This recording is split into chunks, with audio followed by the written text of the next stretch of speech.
네, 오늘은 여호와 샬롬, 여호와 샬롬이라는 제목으로 함께 이 말씀을 나누겠습니다. 샬롬이라는 말을 여러분 많이 들어보셨죠? 네, 샬롬은 이스라엘 사람들이 현재에도 서로 만났을 때에 그냥 흔히 하는 인사말입니다.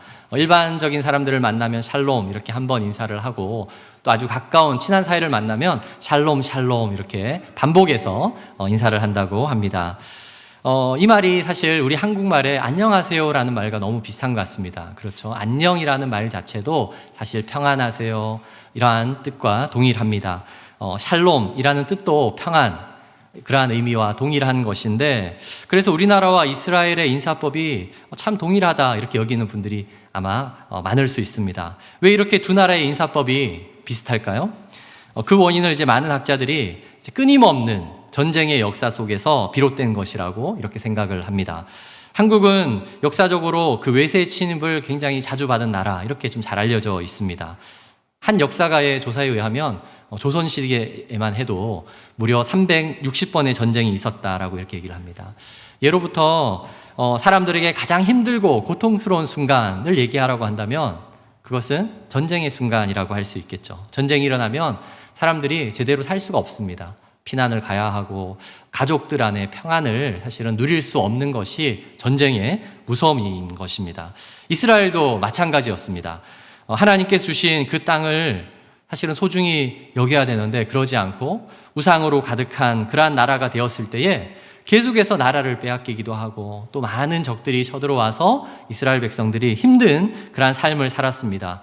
그 오랫동안의 어떤 고난의 시간을 통해서 사람들은 하나님의 보호와 또 하나님이 주시는 참된 평안이 있으면 좋겠다, 이제 그러한 마음을 담아서 사실은 이제 샬롬이라는 이러한 인사말도 만들어낸 것이죠.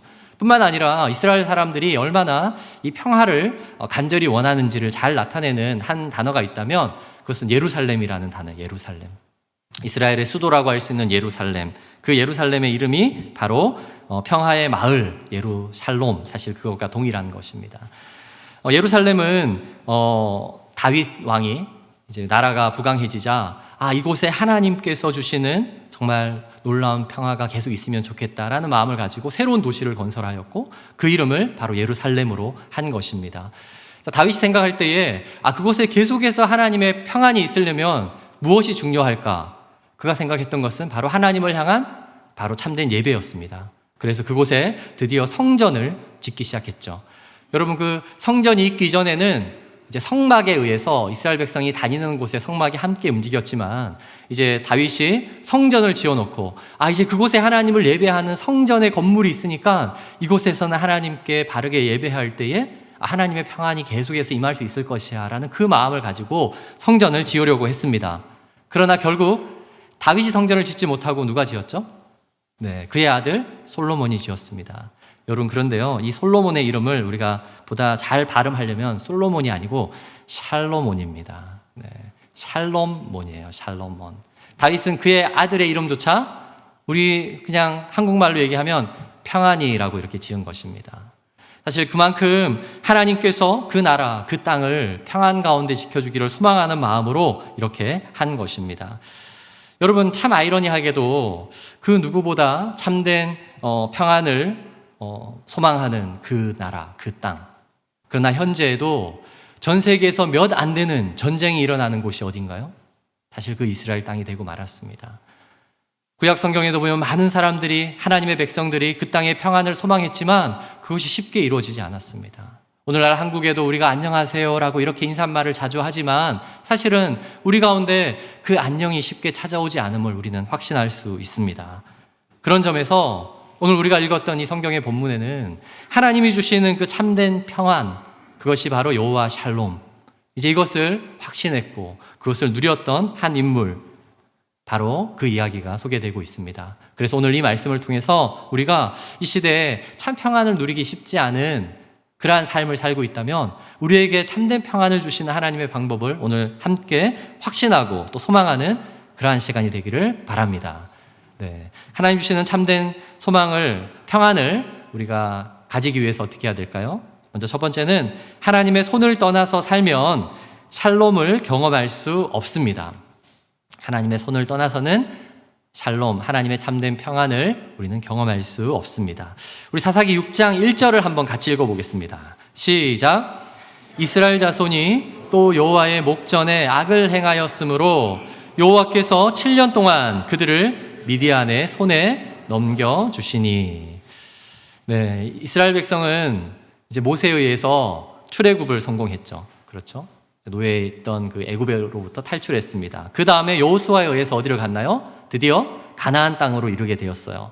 자, 그러면 그 가나안 땅에 가서 이제 12지파들이 각 지역을 분배받고 그곳에서 하나님을 잘 섬기고 그렇게 잘 살아야 되는데, 참으로 안타깝게도 시간이 지날수록 그 가나안 땅에서 점점 더 하나님을 떠나서, 사실 하나님의 손을 떠나서 바로 이제 잘못된 길을 가게 됩니다. 그것이 바로 이 사사기의 역사라고 할 수 있습니다. 하나님께서 분명히 그 가나안 땅으로 들어가기 전에 광야에서 그곳에서 어떻게 살아야 하는지 말씀도 다 알려주셨고, 예배에 대한 모든 것도 다 안내하셨고, 다 자세히 안내했어요.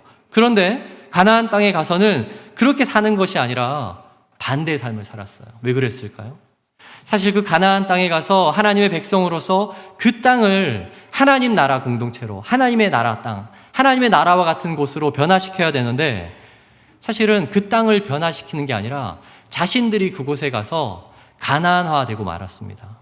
그래서 신학자들이 사사기를 어떻게 정의하냐면, 하나님의 백성의 역가나안화, 그곳에 가서 하나님의 백성이 영향을 미친 것이 아니라 영향을 받은 것이죠. 그 가나안 문화에 빠져들고 말았습니다. 여러분, 그 이유가 무엇일까요? 그 이유 중에 아주 중요한 것은 뭐냐면 농사를 짓는 과정에서 생겨났습니다. 이스라엘 백성들은 농사를 짓는 사람들이 아니라 원래 무엇을 하는 사람들이었죠? 목축을 하는 사람들이었어요. 그런데 드디어 하나님께서 주시는 그 가나안 땅에 정착을 했어요. 정착을 해서 그 안에서 농사를 지어야 합니다. 그러면 그 방법이 아마 익숙하지 않았겠죠. 그 가운데에 이스라엘 주변에 있는 다른 나라들 보니까 그 나라들은 어떻게 농사를 짓고 있을까요? 보니까 쉽게 말해서 기우제 지내고 있고 신들에게 잘 보여야 하고 이제 그런 걸 통해서 농사를 짓고 있는 거예요. 오늘날도 아주 시골에 가고 또 바다에 가면 여전히 어떻게 합니까? 하늘의 신을 무서워해요. 비의 신을 무서워해요. 기우제를 하고 그것을 통해서 농사를 하게 됩니다. 지금부터 수천 년 전 그 고대 시대에는 어땠을까요? 이스라엘 백성들이 그러한 모습을 보면서 사실 이방 민족들이 섬기던 그 신들을 결국 함께 섬기며, 그래야지 이 땅이 농사가 잘 되나 보다라고 여기기 시작한 것입니다. 그래서 성경에 자주 등장하는 두 신이 있는데 무엇이죠? 바로 바알 그리고 아세라이란 신이 있습니다. 여러분, 이 바알과 아세라 중에 한 신은 남자의 신이고 한 신은 여자의 신인데, 남자의 신이 누구일까요? 바알이에요. 바알. 여자의 신은 아세라입니다. 이 남자의 신이라고 할 수 있는 바알은 날씨를 주관하는, 하늘을 주관하는 신이었어요. 그래서 이 바알 신이 만족하면 좋은 비를 내리고 노하면 이제 태풍이 불거나 번개가 일어난다고 생각했습니다. 또한 아세라는 여자 신이죠. 그러니까 아세라는 땅의 풍요와 어떤 나무의 열매와 그러한 결실을 맺게 하는 신이에요. 그러니까 그것을 잘 섬길 때 땅이 풍요롭게 되고 나무들이 좋은 열매를 준다. 이러한 사실들을, 이러한 모습들을 보면서 이스라엘은 점점 더 동일하게 바알과 아세라를 섬기는 그러한 우상 숭배의 나라로 바뀌고 말았습니다. 그들에게 제사를 잘 지내야지 농사가 잘 되는 것을 배웠습니다. 그리고 얼마 지나지 않아서 이스라엘 백성의 많은 집안에 이제 이러한 바알과 아세라의 어떤 신상들을 가지고 온갖 어떤 우상을 범하는, 우상 행위를 하는 그러한 일들이 일어났습니다. 그로 말미암아 어떻게 되었을까요? 결국 하나님의 손이 떠난 것입니다. 하나님께서 십계명을 통해서 분명히 말씀하셨잖아요. 우상을 섬기는 것을 통해서 하나님의 보호는 더 이상 받을 수 없습니다. 하나님의 손이 떠났습니다. 하나님의 손이 떠났을 때에 그들에게 어떤 일이 일어났을까요? 하나님의 손이 떠났을 때에 그 이방 나라들이 쳐들어와서 침략을 당하고 말았습니다. 굉장히 어려운 삶을 사는 것이죠. 여러분, 그 어려운 삶이 다가오면 이제 무엇을 합니까? 여러분 만약에 어려워지면 어떻게 하겠어요? 삶이 어려워지면 무엇을 할까요? 이제 기도해야죠. 그제서야 백성들은 기도하기 시작합니다. 하나님 도와주세요라고 기도합니다. 6장 7절을 한번 읽겠습니다. 6장 7절 시작. 이스라엘 자손이 미디안으로 말미암아 여호와께 부르짖었으므로. 네. 처음부터 하나님께 기도하면서 하나님의 손 안에서 주어지는 그 평안을 감사하고 또 예배하고 살면 좋았을 텐데 결국은 큰 어려움이 닥쳐지고 그제서야 하나님을 찾습니다. 여러분, 사사기는 그래서 하나님께서 택한 당신의 그 백성들이 무려 이제 12명의 사사들을 세워나가는 이제 400여 년의 기간 동안 끊임없이 하나님께서 기도할 때 도우는 순간 잠시 하나님께 돌아왔지만 또 하나님을 멀리 떠나서 우상을 섬기고 그것이 반복되는 모습을 보여줍니다. 이러한 사사기의 주제가 사실 우리의 일상과 좀 비슷하다 할 수 있습니다. 우리 신앙인의 모습과 너무나도 비슷한 점이 있습니다. 처음에는 우리도 어떻게 결단하나요? 하나님의 도우심과 보호하심에 감사합니다. 하나님 나를 구원하셨군요. 제가 이제 하나님의 백성으로서 이제 열심히 살겠습니다. 그러한 다짐을 하지만 그 결단이 오래 가지 않습니다. 세상을 살아보니까 어때요? 너무 바쁘거든요. 세상에서 성공하려면 해야 되는 것들이 너무 많습니다. 공부도 열심히 해야 하고 사람들도 열심히 만나야 되고 그 다음에 건강관리 해야 되고 아침에 일찍 일어나야 성공한다 그러고 밤 늦게까지 뭘 해야지 성공한다 그러고 사실은 다시 하나님께로 와서 예배드리고 있을 시간이 없어요. 그래도 하나님께서 우리에게 주신 인생이니까 내가 주일 하루는 하나님 앞에 나와서 예배도 드리고 헌신해야지. 그러나 또 예배조차도 점점 우리에게는 어떻게 됩니까? 나왔지만 아무 하나님의 음성이 없는 것 같고 여러 가지 귀찮은 일들 가운데 세상에 대한 부분들만 우리가 바라보게 된다면 점점 우리의 신앙이 무너지게 되는 것이죠. 사실 이러한 현상은 우리가 하나님의 요청을 오해하고 있기 때문입니다. 여러분, 하나님은 마치 우리가 세상에서 요구하는 것처럼 우리가 무언가 열심을 내고 그리고 세상에서 말하는 성과를 내어서 그 큰 것을 가지고 하나님 앞에 영광 돌리는 것, 그것을 바라는 것처럼 우리가 오해하기 쉽습니다. 그런데 하나님은 그것을 원하는 게 아니에요. 하나님은 우리와 가장 친밀하기를 소망합니다. 함께 하기를 원하는 거예요. 우리의 모든 일상에서 하나님의 손이 함께 하신다는 것을 확신하면서 그것에 감사하면서 사실 하루하루로 살아가기를 바라는 분이세요. 그래서 하나님께서 가장 기뻐하시는 삶은 무엇이라고요? 바로 이곳에 와서 예배만 드리고 나머지 시간은 내가 마음껏 세상 속에서 살아가는 것이 아니라 매일의 삶 속에서 하나님의 손 안에 있음을 감사하며 살아가는 것, 여러분, 그것이 진정한 축복의 인생임을 여러분 믿으시기 바랍니다. 바로 하나님의 손을 떠나서는 우리의 인생은 참된 평안을 누릴 수 없습니다. 그것을 경험할 수 없습니다. 두 번째로 하나님의 부르심에 순종하지 않을 때 사실은 또한 하나님의 참된 평화, 샬롬을 확신할 수 없습니다. 우리 12절 말씀을 한번 같이 보겠습니다. 시작.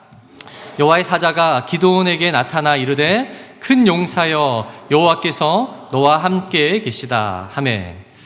네, 큰 용사여 여호와께서 너와 함께 계시다 하매. 사실은 여호와께서 너와 함께 계시다, 큰 용사여, 이렇게 순서가 좀 바뀌어야 됩니다. 여기 계신 많은 분들이 아마 기드온 하면 떠오르는 단어가 있을 것입니다. 무엇이죠? 용사. 네, 기드온과 300용사. 네, 그래서 기드온과 300용사가 이후에 수만 명을 무찔렀다. 그래서 주일학교에서 아마 기드온과 300용사를 많이 배웠을 텐데, 여러분, 기드온은 절대 용사가 아니었습니다. 네, 사실은 처음부터 기드온은 용사의 자격을 갖춘 그런 사람도 아니었습니다. 오히려 그 정반대의 사람이었습니다. 우리가 방금 읽었던 이 12절의 말씀에 보면 고난 가운데 기도하던 이스라엘 백성들을 하나님께서 이제 응답하시고 구원하기 위해서 하나님의 사자가 기드온에게 찾아가는 장면입니다. 만약에 하나님께서 이제 저에게 이제 이 땅을 한번 회복하게 할 텐데 그러면 가서 사람을 좀 찾아라, 그럴 만한 리더십을 가진 사람을 찾아라 라고 하면 어디로 가야 할까요? 이스라엘에서 가장 큰 도시, 또 가장 좋은 집안, 교육도 잘 받고 능력도 있고 힘도 세고 이런 사람을 아마 찾아가야 하지 않을까요? 그런데 기드온이 살던 곳은 이스라엘에서 제일 산골 마을이었어요. 그리고 그 기드온의 집안은 이스라엘에서 가장 그 당시 약한 지파인 이제 므낫세 지파라고 소개를 합니다. 여러분, 기드온이라는 이름의 뜻이 무엇인지 아세요? 기드온이라는 뜻은 나무를 자르는 사람이었어요. 나무를 자르는 사람. 이스라엘 사람들은 자신의 아들에게 어떤 소망을 담아서 이름을 짓잖아요. 나무를 자르는 사람, 이게 무슨 뜻일까요? 사실 너는 나무나 하면서 평생 지내. 그런 의미가 있을 수도 있겠죠. 사실은 기드온의 아버지가 하는 일이 이후의 장면들을 잘 보면 바알과 아세라의 신상을 만드는 사람이었어요. 그 당시에 그 바알과 아세라의 신상, 이것을 우리가 목상이라고 하는데 목상이 무슨 뜻이죠? 나무로 된 상이에요. 주로 나무로 그것을 만들었어요. 그러면 그 우상이나 제단을 만드는 것에 그 나무를 해오는 사람이 바로 아들 기드온이었던 것입니다. 하나님께서 우상을 섬기는 일로 인해서 이제 하나님을 떠난 이스라엘 백성, 그들이 기도하면서 하나님께 도와달라고 간구할 때 그 중에서 어떠한 사람을 사사로 선택해야 한다면 그 사람이 우상 숭배를 함께 동조하고 부추겼던 그러한 집안의 아들은 될 수 없다고 저는 생각할 수 있을 것 같습니다. 그런데 하나님의 선택은 너무나도 놀라운 장면입니다. 기드온을 찾아갔습니다. 왜 기드온을 찾아갔을까요? 기드온에게 아주 중요한 한 가지 특징이 있다면 그는 정말 겁이 많은 사람이었어요. 기드온이 얼마나 그러한 겁이 있고 용사와 어울리지 않는 사람인지 11절에 그 내용이 잘 나옵니다. 11절을 한번 보시면 여호와의 사자가 아비에셀 사람 요아스에게 속한 오브라에 이르러 상수리 나무 아래에 앉으니라. 마침 요아스의 아들 이제 기드온이 미디안 사람에게 알리지 아니하려 하여 밀을 포도주 틀에서 타작하더니, 여기 보니까 밀을 포도주 틀에서 타작하더니, 이 장면이 사실은 중요합니다. 미디안이라는 나라는 참 좀 특별한 방법으로 이스라엘을 괴롭혔던 나라였습니다. 그들이 농사를 이렇게 지을 때 그 농사가 다 무르익기까지는 쳐들어오지 않습니다. 네, 이스라엘 백성이 농사를 잘 지어놓고 결실을 맺게 되면 그때 와서 수확을 다 뺏어가는 거예요. 자, 그러면 또 그러고 돌아가요. 그곳에 살지 않아요. 그럼 또 어떤 일이 일어날까요? 또 열심히 일해서 무언가 이렇게 농사를 잘 지어놓으면 그때 와서 또 다 취해갑니다. 굉장히 지능적으로 이스라엘 백성을 이제 사실은 노예로 삼았던 이제 그러한 사람입니다. 그러니까 이스라엘 백성들은 살아남기 위해서 어떻게 해야 되나요? 그거 먹을 거 다 뺏기니까 일정 본인들이 수확한 것을 어딘가에다가 숨겨놔야 되는 거예요. 그래서 여러분 6장 2절에 보면 그들이 산에서 굴을 파고 이런 얘기가 나오거든요. 산에다가 몰래 자신의 먹을 것들을 다 숨겨놔야 되는 거예요. 안 들키게. 그런 다음에 그것을 어떻게 하나요? 조금씩 가져다가 겨우겨우 타작해서 먹어야 되는 것입니다. 그런데 여기에 보니까 11절에 그 몰래 숨어서 밀을 타작하는데 포도주 틀에서 타작을 합니다. 여기 밀이라는 것은 곡식이잖아요. 곡물을 타작할 때는 이것을 때려야 되고 이것을 이렇게 다 밀을 분리를 해야 되니까 사실 타작하는 기계가 소리가 클 수밖에 없습니다. 그런데 요 포도주, 그러니까 포도틀이라는 것은 그 틀 중에서 가장 작은 틀이에요. 가장 조용한 소리로 조심조심하게 할 수 있는 거예요. 그러니까 기드온은 그 자기의 밀 수확한 것 중에 숨겨뒀던 것 중에 그 일부를 가져다가 안 들키게 조금씩 그것을 겨우 하고 있는 것입니다. 야, 누가 올까? 야, 혹시라도 내가 이거 하는 것이 들킬까?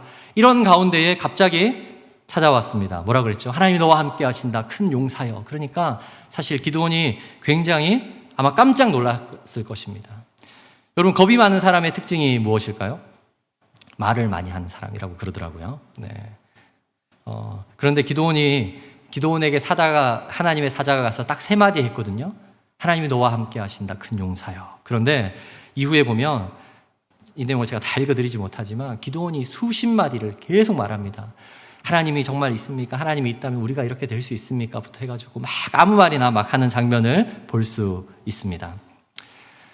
하나님께서 만약 정말 훌륭한 사람을 택해서 그 나라를 일으키게 된다면 사람들은 어떻게 반응할까요? 사람들은 또 이렇게 생각하겠죠. 야, 우리가 탁월한 리더를 잘 만나서 이 나라가 회복되었구나.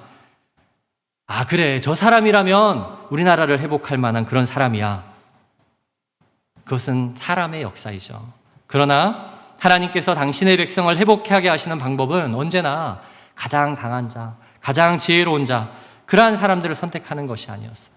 오히려 반대로 가장 연약한 자, 가장 겁이 많은 사람. 왜 그럴까요? 왜냐하면 그들은 자신의 그 연약함으로 인해서 가장 하나님만 온전히 의지할 수 있는 사람이기 때문입니다. 아, 하나님이 아니면 안 돼라는 걸 확신하는 사람, 그러한 사람을 하나님이 선택한 것입니다. 하나님께서 이스라엘 백성의 가장 역사적으로 강성한 나라를 이루었고 결국 예루살렘 도시를 세웠던 사람이 다윗이었죠. 그의 선택도 여러분 동일하지 않았습니까? 이새의 집에서 가장 막내 아들이었습니다. 다른 사람들이 야 쟤는 안 돼라고 했던 그러한 아들이었어요. 외모도 별 볼 일 없고 키도 작고 능력도 없는, 그러나 그 사람을 하나님이 선택할 때에 하나님이 이렇게 말씀하셨습니다. 사무엘상 16장 7절 후반부인데요. 같이 한번 읽어보겠습니다. 시작. 내가 보는 것은 사람과 같지 아니하니 사람은 외모를 보거니와 나 여호와는 중심을 보느니라 하시더라. 사람은 외모를 보지만 하나님이 보는 것은 우리가 보는 것과 다르다는 거예요. 무엇을 본다고요? 하나님은 중심을 본다는 거예요. 만약에 하나님께서 사람을 본다면 이곳에서 나는 그래서 부름 받았다라고 고백할 수 있는 사람이 몇 명이나 될까요? 여기서 외모가 되는 사람 있습니까? 네, 여러분 손병호 게임 아세요? 네, 이렇게 손 해가지고 하나씩 접어 할 때, 자, 외모 되는 사람 접어, 네, 안 되는 사람 접어, 뭐 학벌 안 되는 사람 접어, 네, 능력 안 되는 사람 접어 하면 우리는 아무도 자격이 없습니다. 그런데 여러분 한번 보세요. 뭐 집안이 훌륭합니까? 여러 가지 조건이 없을 수 있지만 하나님은 우리의 중심을 본대요. 하나님은 우리의 중심을 본대요. 그러면 이곳에서 자격이 안 되는 사람이 있습니까? 아무도 없습니다. 하나님은 우리의 마음을 보세요. 그 중심의 마음이 무엇이어야 한다고요? 내가 할 수 있어. 야, 이 정도라면 내가 할 수 있어. 라는 그런 마음이 아니라 하나님이 하셔야 돼. 하나님이 도우셔야 돼. 하나님께만 소망을 둘 수 있는 그들을 통해서 하나님은 놀라운 일을 이루실 것입니다. 신약의 하나님의 말씀 가운데도 동일한 말씀이 있어요. 고린도전서 1장 26절에서 28절인데 우리가 한번 이 교회를 향한 하나님의 이 부르심을 고백하는 마음으로 함께 이 구절을 전체를 한번 같이 읽어보겠습니다. 길지만 같이 읽습니다. 시작. 형제들아 너희를 부르심을 보라. 육체를 따라 지혜로운 자가 많지 아니하며 능한 자가 많지 아니하며 문벌 좋은 자가 많지 아니하도다. 그러나 하나님께서 세상에 미련한 것들을 택하사 지혜 있는 자들을 부끄럽게 하려 하시고 세상에 약한 것들을 택하사 강한 것들을 부끄럽게 하려 하시며 하나님께서 세상에 천한 것들과 멸시받는 것들과 없는 것들을 택하사 있는 것들을 폐하려 하시나니. 아멘. 여러분, 하나님이 우리를 부르신 이유, 하나님이 우리를 이 교회 공동체로 부르신 이유가 무엇이라고요? 우리가 강하거나 우리가 지혜가 있거나 우리에게 어떠한 능력이 있거나 학벌이 좋거나 그래서가 아니라고 합니다. 그 이유는 우리가 미련한 자라는 거예요.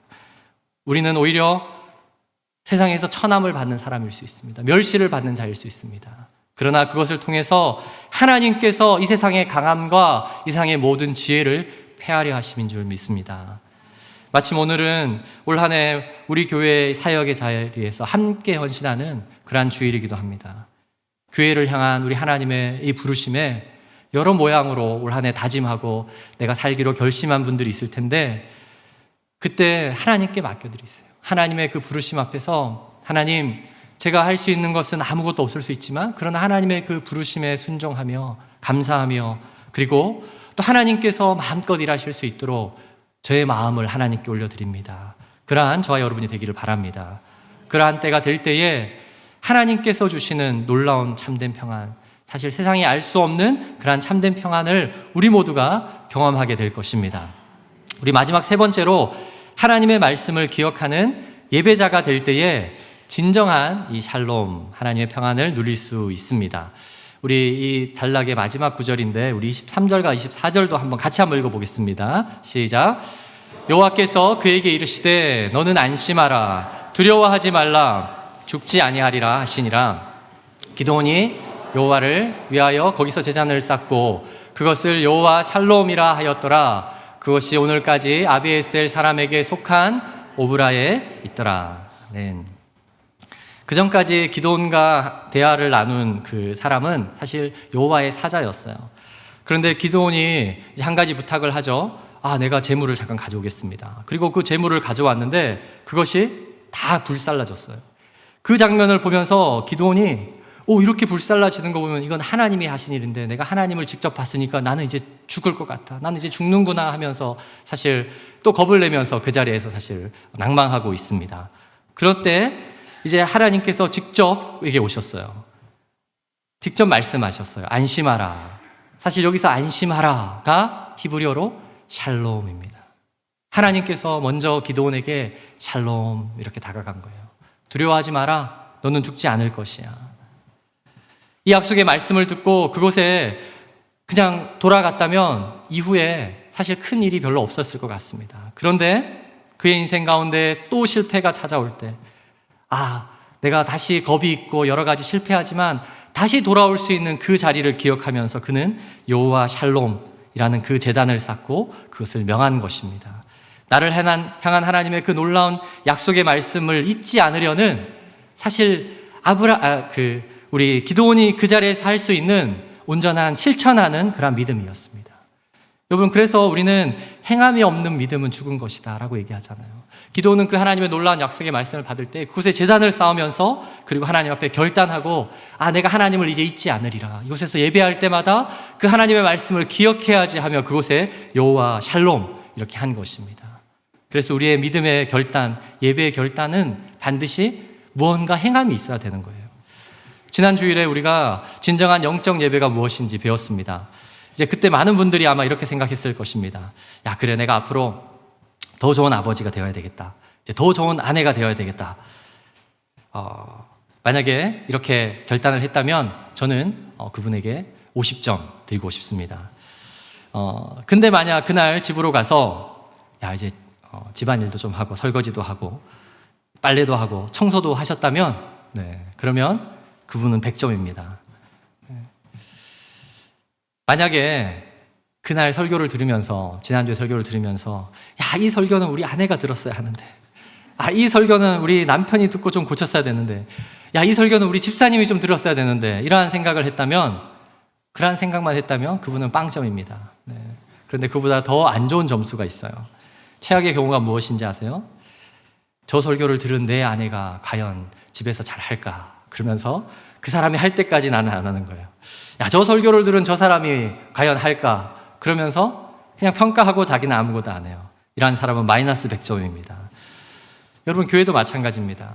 다른 사람이 아니라 내가 먼저 움직여야 합니다.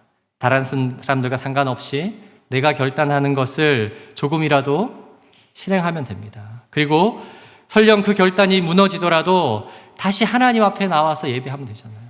그 예배 가운데, 결단 가운데 다시 하나님 앞에 나와서 하나님, 제가 다시 한 주를 그렇게 살기를 소망합니다 라는 그 믿음의 결단을 가지고 나오는 것이 사실 우리의 예배의 자리예요.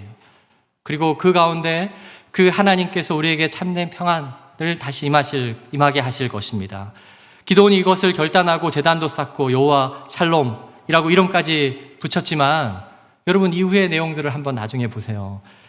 그는 이제 어디서나 실패하지 않고 이제 어디서나 모든 것에 완전히 순종하고 이제 겁도 사라지고 그러한 자가 되었을까요? 전혀 그렇지 않아요. 기드온의 그 타고난 성품은 어디 가지가 않습니다. 하나님 앞에 순종할 때 하나님께서 첫 번째로 내린 결단이 뭐였냐면 너는 집에 가서 너의 집에 있는 그 바알의 제단과 아스레라상을 다 찍어버리라는 거였어요. 그런데 그것을 하는 것이 너무 겁났어요. 그래서 어떻게 하냐면 27절의 후반부인데 여호와께서 그에게 말씀하신 대로 행하되 그의 아버지의 가문과 그 성읍 사람들을 두려워함으로 그 일을 감히 낮에 행하지 못하고 밤에 행하니라. 여전히 두려운 거예요. 행하긴 행하되 밤에 하는 거예요. 그래도 기드온이 다른 게 뭐예요? 두렵지만 하잖아요. 그랬더니 이제 놀라운 일들이 일어납니다. 그 일들이 있은 다음에 하나님께서 기드온에게 얘기를 하죠. 너를 통해서 이제 군사를 일으켜서 저 미디안의 모든 군사를 다 물리칠 거야. 기드온이 생각할 때는 말도 안 되거든요. 하나님, 어떻게 저를 통해서 그런 일이 일어납니까? 하나님, 그건 절대 안 됩니다. 그래서 하나님께 요청을 하죠. 만약에 하나님이 그걸 하시면 한 가지 기적을 보여주세요. 다음날 일어났는데 양털이 있는데 그 양털 솜에 여기는 물이 하나도 묻고 또 주변 땅에는 물이 하나도 안 묻게 해주세요. 그 다음날 일어났더니 그대로 되었어요. 근데 기드온이 생각할 수 있겠죠. 양털에 물이 묻는 거는 쉬운 일일 수 있다. 일찍 내렸는데 본인이 늦게 와서 그 지대가 다 이제 마를 수 있으니까 한 가지 더 얘기합니다. 하나님, 한 번만 더 부탁을 드릴게요. 이번에는 양털에는 물이 하나도 묻지 않고 주변에만 물이 묻게 해주세요. 그러면 제가 믿을게요. 그랬더니 그대로 되었습니다. 그리고 어떡합니까? 이제 하나님이 가라는 곳에 가서 이제 드디어 전쟁을 하게 되는데 그곳에 갔더니 무려 32,000명의 군사들이 함께해요. 사실 수만 명 더 많은 미디안의 군사가 있지만 32,000명이 모여 있으면 그래도 해볼만 하지 않을까요? 근데 그곳에서 하나님께서 이렇게 얘기했죠. 야, 너무 많다. 그러니까 돌아갈 사람들 돌아가라 그래 라고 얘기를 했어요. 아마 하나님께서 돌아갈 사람 돌아가라 그래 라고 할 때에 제일 먼저 도망가고 싶었던 사람은 아마 기드온이었을 거예요. 네. 그런데 자기는 가지 못하고 자, 돌아갈 사람들 다 가세요 라고 했더니 22,000명이 돌아갔습니다. 그리고 10,000명이 남았죠. 그랬더니 하나님께서 여전히 얘기합니다. 너무 많아. 상대의 수가 수만 명인데 너무 많아. 그런 다음에 내가 시키는 곳에 가서 두 부류의 사람이 있는데 그 중에 한 부류의 사람을 선택해서 전쟁에서 싸우면 돼. 그러면서 7장 5절의 내용으로 이어집니다. 제가 한번 읽어드릴게요. 이에 백성을 인도하여 물가에 내려가매 여호와께서 기드온에게 이르시되 누구든지 개가 핥는 것 같이 혀로 물을 핥는 자들을 너는 따로 세우고 또 누구든지 무릎을 꿇고 마시는 자들도 그와 같이 하라 하시더니 저기서 혀로 물을 핥는 자들이 300명이었고 무릎을 꿇고 마시는 자들이 9,700명이었습니다. 그리고 하나님은 무릎을 꿇고 마시는 9,700명을 보냈습니다. 주일학교에서 이제 이것을 영웅화해야 되니까 그렇게 얘기를 하죠. 저 무릎을 꿇고 마시는 자들은 평소에 우상 숭배를 많이 해가지고 무릎을 꿇고 제사를 많이 했던 사람이었기 때문에 아마 하나님이 보냈을 것이다. 이제 한국은 제사 지낼 때 무릎을 꿇고 하지만 다른 나라는 별로 그렇게 하지 않을 것 같은데 그렇게 얘기하기도 합니다. 잘못된 거예요. 여러분 300명을 뽑을 때 개가 핥는 것 같이 혀로 물을 핥는 자. 여러분 성경의 개라는 표현은 굉장히 좋은 표현이 아니에요. 굉장히 겁 많고 용사들이 아닌 사람들이에요. 여러분 이스라엘의 지역에 가보면 그곳에는 굉장히 마른 곳이 많습니다. 그러다가 물을 만나면 이제 물을 빨리 마셔야 되고 물을 때로는 보충하기도 해야 돼요. 그러면 정말 남자다운 사람이라면 그 강가에 물을 만났을 때 어떻게 물을 마실까요? 그냥 엎드려서 벌컥벌컥하고 남자답게 물을 마시는 거예요. 그런데 그야말로 저기 있는 표현대로 개가 핥는 것처럼 이렇게 혀로 핥는 사람들은 어떤 모습이라고 할 수 있을까요? 사실은 더 용사답지 못한 소심한 사람들, 그러한 사람들이라고 할 수 있는 것이죠. 더 중요한 것은 그 300명, 가장 연약하고 약한 사람들, 용기 없는 300명만 남겨두고 나머지는 다 보내라고 하고 결국 어떻게 합니까? 이 300명을 통해서 하나님께서 놀라운 기적을 일으킵니다. 300명이 칼싸움을 잘해서 이긴 것이 아니었어요. 그들이 한 것이라고는 그냥 소리치고 그냥 그렇게 나팔 불고 하는 것밖에 하지 않았습니다. 결국 그 전쟁에 이기게 하신 것은 누구인가요? 하나님이 하신 거예요. 그 상대방의 적들이 서로 싸우기 시작하면서 전멸하기 시작했습니다. 그 일들을 하나님이 이루신 것입니다. 결국 하나님은 기드온과 300명의 사람들을 통해서 가장 용맹한 자들로 훈련시키고 그런 다음에 그들을 쓰신 게 아니라 하나님을 온전히 의지하는 하나님의 놀라운 역사가 일어날 수 있는 가장 연약한 자들을 통해서 그 모든 어려움을 해결하신 것입니다. 만약 기드온이 하나님을 만난 그곳에서 제단을 쌓지 않았다면 사실 그가 또 실패하고 이러한 연약함을 가지고 살아가면서 이후에도 사실 하나님께로 돌아와서 예배할 곳은 없을 수 있겠죠. 그러나 그곳에 제단을 쌓았기 때문에 이후에 자신뿐만 아니라 후손들도 그곳에 와서 여호와 샬롬을 기억하는 거예요. 그곳에 와서 어떠한 여호와의 샬롬을 기억할까요? 나에게 엄청난 힘을 주셔서 내가 강해져서 하나님을 섬기는 사람이 아니라 나는 여전히 미약하고 여전히 부족하지만 여전히 세상과 비교할 때 아무것도 아닌 그러한 자일 수밖에 없지만 그러나 나를 통해서도 하나님의 놀라운 기적이 일어난다라는 것을 확신하는 자리가 바로 그 제단의 예배의 자리였습니다. 그것이 이후에 모든 자녀들에게도 알려진 것입니다.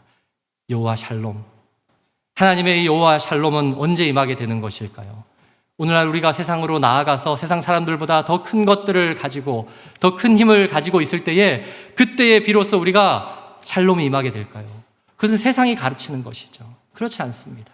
오히려 우리가 연약하지만 그러나 하나님 앞에 예배할 때 그리고 하나님께서 평안하라, 두려워하지 말라, 내가 너와 함께 하겠다라는 그 약속의 말씀이 들려질 때에 그것을 믿고 그것에 감사하며 하나님 내가 그 말씀을 믿습니다. 내 세상에 다른 음성이 아니라 하나님이 주신 그 약속의 말씀을 내가 기억하며 내가 예배드리겠습니다. 그러한 자가 되어질 때에 하나님이 우리를 통해서 참된 일들을 앞으로도 이루어 가실 줄 믿습니다. 그것이 바로 여호와 샬롬의 하나님을 예배하는 우리의 예배가 되어야 합니다.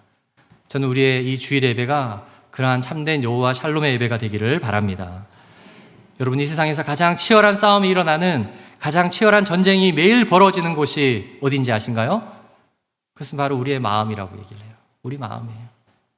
날마다 무너지게 합니다. 과연 할 수 있을까? 잘 될까?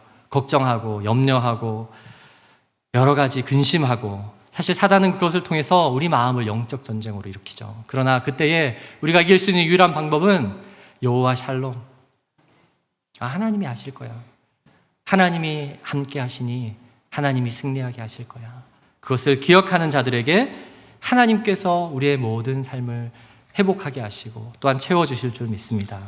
그것을 함께 소망하는 앞으로의 우리의 모든 예배, 그리고 한 주에 우리의 삶이 되기를 주의 이름으로 축원합니다. 아멘. 우리 이 시간 한번 같이 찬양하기 원합니다. 오늘 찬양곡은 평안을 너에게 주노라라는 찬양입니다. 평안. 사실 이 평안이라는 단어가 구약 성경에만 나온 것이 아닙니다. 신약에는 평안, 평강, 평화, 화평 이렇게 4번 등장하지만 모두 사실 샬롬이라는 그 단어와 동일한 단어입니다. 예수님께서 제자들이 두려움에 떨고 있을 때 사실 하셨던 말씀이 이 샬롬 평안이었어요. 평강이었습니다. 예수님이 죽으시고 부활하신 것을 알지 못할 때 나는 도대체 어디로 가야 하나, 어떻게 해야 되나 이런 두려움에 있을 때 그들에게 찾아가서 하셨던 말씀이 샬롬 평안하라, 평안하냐 이렇게 고백하는 거였어요. 우리에게도 이 땅을 살아가면서 우리가 어떻게 살아야 될지 모를 때에 하나님께서 우리에게 오셔서, 예수님께서 우리에게 오셔서 하시는 말씀이 바로 이 평안, 샬롬일 줄 믿습니다. 우리가 이 고백을 함께 이 시간 고백하면서 이번 한 주 정말 주님의 그 음성 아래 우리가 참된 평안을 누리는 모두가 되기를 소망하면서 이 찬양 고백하도록 하겠습니다.